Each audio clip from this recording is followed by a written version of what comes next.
Hello friends, welcome to Question Mate. मेरा नाम है विक्की और आज हम बात करेंगे conflict management in organisational behaviour के बारे में। इस वीडियो में हम जानेंगे कॉन्फ्लिक्ट का मीनिंग और इम्पोर्टेंस क्या होता है, types of conflict in organisation, conflict कितने प्रकार के होते हैं, causes of conflict means conflict के कारण क्या क्या होते हैं या हो सकते हैं, कॉन्फ्लिक्ट के पॉजिटिव और negative impacts, conflict management style और स्ट्रेटेजीज भी हम सीखेंगे। साथ ही हम जानेंगे कॉन्फ्लिक्ट रिजॉल्व करने में मैनेजर का क्या रोल होता है और सबको हम समझेंगे एग्जाम्पल के साथ ताकि ठीक से समझ में आ जाए। तो सबसे पहले हम जो समझना है कॉन्फ्लिक्ट का मीनिंग।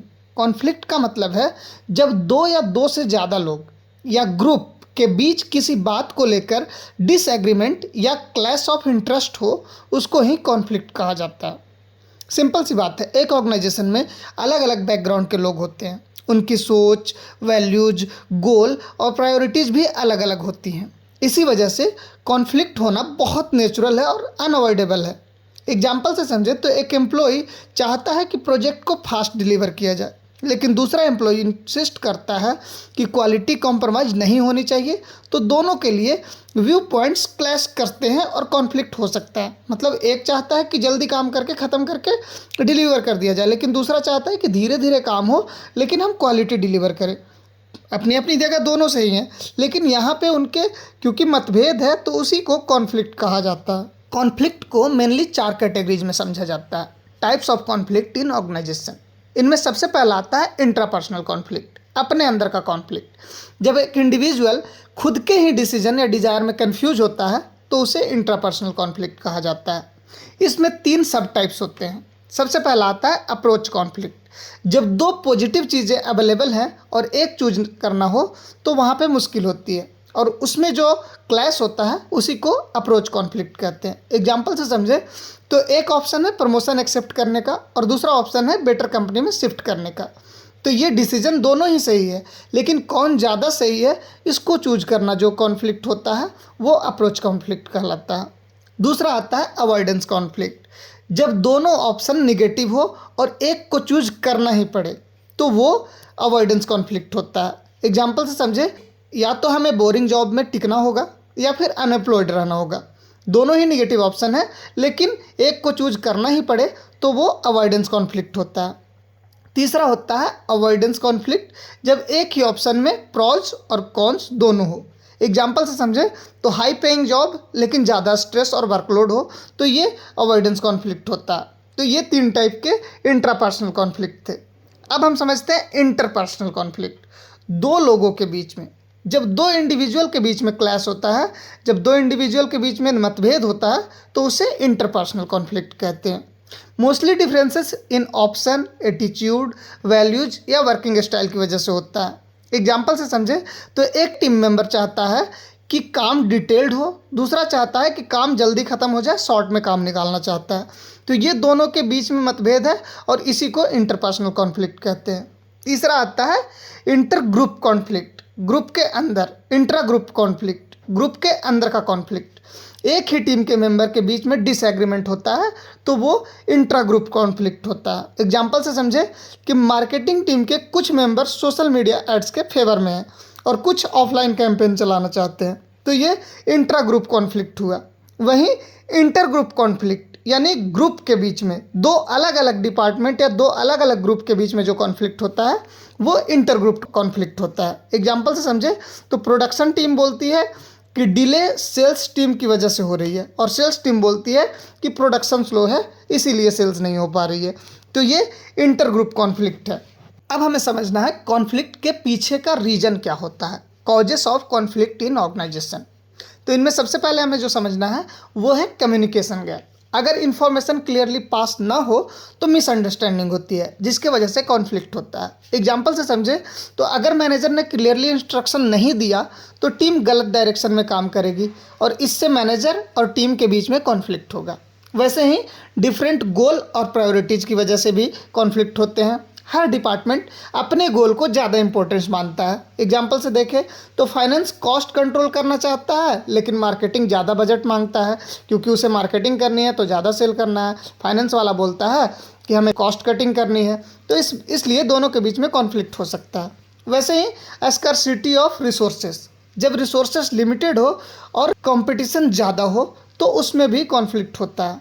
दो टीम को एक ही सॉफ्टवेयर लाइसेंस चाहिए लेकिन एक ही अवेलेबल है, तो इससे दोनों के बीच में क्लैश हो सकता है। वैसे ही पर्सनालिटी क्लैशेस हो सकते हैं, डिफरेंट एटीट्यूड, ईगो इशूज और पर्सनल बायस से कॉन्फ्लिक्ट होता है। वैसे ही पुअर लीडरशिप से भी कॉन्फ्लिक्ट हो सकता है। अगर लीडर अच्छा नहीं है तो उसके वजह से कॉन्फ्लिक्ट पक्का है। अगर मैनेजर अनफेयर ट्रीटमेंट करता है तो कॉन्फ्लिक्ट पक्का है। अगर वो किसी का फेवर करता है तो भी कॉन्फ्लिक्ट पक्का है। तो इसलिए मैनेजर को नेचुरल रहना पड़ता है। अब हमें समझना है positive versus negative impact of conflict. Positive impact क्या होता है? क्या होता है कि जब दो लोगों के बीच में या दो ग्रुप के बीच में कॉन्फ्लिक्ट होता है तो क्रिएटिविटी और इनोवेशन बढ़ता है, डिसीजन मेकिंग इम्प्रूव होता है क्योंकि लोगों के डिफरेंट व्यू पॉइंट्स होते हैं तो उससे अच्छे पॉइंट्स निकल के आते हैं। प्रॉब्लम सामने आती है और उनका सॉल्यूशन निकलता है, क्योंकि जब दो लोग एक दूसरे के खिलाफ बोल रहे हैं तो कुछ ना कुछ सही होगा और कुछ ना कुछ गलत होगा। तो जो सही होगा उसको पकड़ के अगर देखें तो प्रॉब्लम सामने आती है और उसका सॉल्यूशन भी निकल जाता है। वैसे ही हेल्दी कंपटीशन से प्रोडक्टिविटी भी इंक्रीज होती है। तो इसलिए ये सारे पॉजिटिव इम्पैक्ट हैं कॉन्फ्लिक्ट के। वहीं कुछ निगेटिव इम्पैक्ट भी हैं, जैसे टीम मोरल और ट्रस्ट गिरता है। निगेटिव इम्पैक्ट ये है कि अगर दो लोगों के बीच में कॉन्फ्लिक्ट है तो टीम का मोरल भी गिरता है और ट्रस्ट भी गिरता है। एक दूसरे के ऊपर भरोसा नहीं करेंगे, उनका मोरल भी डाउन होगा और ट्रस्ट तो करते ही नहीं है एक दूसरे के ऊपर। दूसरा हुआ वर्क इन्वायरमेंट और टॉक्सिक बन जाता है, क्योंकि लोग एक दूसरे पे भरोसा नहीं कर रहे हैं, एक दूसरे के लिए मोरल नहीं है, तो वर्क इन्वायरमेंट तो टॉक्सिक बनेगा ही। वैसे ही प्रोडक्टिविटी और इफिशियंसी रिड्यूस हो सकता है। जब दो लोग मिल के काम नहीं करेंगे, एक दूसरे के खिलाफ ही करते रहेंगे, तो प्रोडक्टिविटी और इफिशियंसी दोनों रिड्यूस हो जाएगा। वैसे ही हाई एम्प्लॉय टर्नओवर और स्ट्रेस क्रिएट होता है, क्योंकि लोग एक दूसरे के खिलाफ ही बोलते रहेंगे, एक दूसरे के खिलाफ एक दूसरे को भड़काते रहेंगे, तो लोगों का स्ट्रेस बढ़ता जाएगा और काम की प्रोडक्टिविटी में कमी आएगी। कॉन्फ्लिक्ट क्या है, कॉन्फ्लिक्ट कितने प्रकार के होते हैं और कॉन्फ्लिक्ट का सोर्स क्या है, ये सारी चीज़ें तो हमने समझ लिया। अब हमें समझना है कॉन्फ्लिक्ट मैनेजमेंट स्टाइल या स्ट्रेटेजीज। मैनेजर्स अलग अलग सिचुएशन में अलग अलग स्टाइल यूज करते हैं। कुछ मैनेजर्स अवॉइड करते हैं, कॉन्फ्लिक्ट को इग्नोर कर देना, छोटी मोटी बातों को इग्नोर करके टाइम वेस्ट ना करना उनका अपना एक स्ट्रेटेजी होता है। कुछ लोग अकोमोडेट करते हैं, दूसरे की बात मान लेना और शांति बनाए रखने के लिए वो दूसरे की बात चुपचाप मान लेते हैं। एक एम्प्लॉय दूसरे की डिमांड एक्सेप्ट कर लेता है ताकि पीस बनी रहे। वैसे ही कुछ लोग दोनों पार्टीज अपना अपना सेक्रीफाइस करते हैं और दोनों के बीच में सॉल्यूशन निकालते हैं। जैसे अगर बजट 10 लाख का हो और 12 लाख पे कॉन्फ्लिक्ट चल रहा हो, 10 और 12 के बीच में कॉन्फ्लिक्ट चल रहा हो, तो बीच में 11 लाख पे दोनों सेटल कर देते हैं। वैसे ही कुछ लोग कॉम्पिटिंग करते हैं, जब अर्जेंट और क्रिटिकल डिसीजन लेना हो तो एक पार्टी डोमिनेट करती है। इमरजेंसी सिचुएशन में एक मैनेजर अपना डिसीजन फोर्सफुली अप्लाई करता है, चाहे कॉन्फ्लिक्ट कितना भी बड़ा हो। और सबसे लास्ट में जो बेस्ट स्ट्रेटेजी है वो है विन विन सॉल्यूशन ढूंढना, जिसमें दोनों पार्टीज को बेनिफिट हो। एग्जाम्पल से देखें तो प्रोडक्शन और सेल्स दोनों टीम मिलाकर प्लानिंग करे ताकि टाइमली डिलीवरी भी हो और कॉस्ट भी कंट्रोल हो। तो ये बेस्ट स्ट्रेटेजी होता है कॉन्फ्लिक्ट सॉल्व करने का। अब हम समझते हैं एक मैनेजर का क्या रोल होता है कॉन्फ्लिक्ट मैनेजमेंट में। वो ओपन कम्युनिकेशन चैनल क्रिएट कर सकता है, जिससे कि लोग एक दूसरे से खुल के बात कर पाएँ। नेचुरल और फेयर डिसीजन लेता है, जिससे कि लोगों के किसी फेवर में डिसीजन ना होने की वजह से कॉन्फ्लिक्ट होगा ही नहीं। प्रॉब्लम को इग्नोर ना करके सॉल्यूशन ढूंढ सकता है। ट्रेनिंग देना होता है एम्प्लॉयज़ को इफेक्टिव कम्युनिकेशन और टीम वर्क के लिए।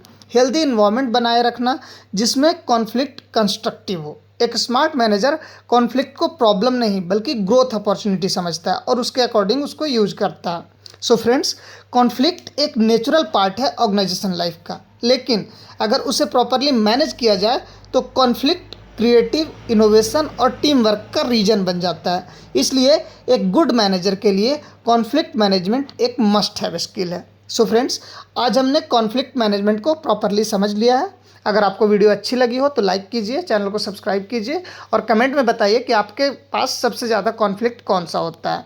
मिलते हैं नेक्स्ट वीडियो में नेक्स्ट टॉपिक के साथ। तब तक के लिए have a good life, make a great story of your life. Thank you and keep watching your Question met.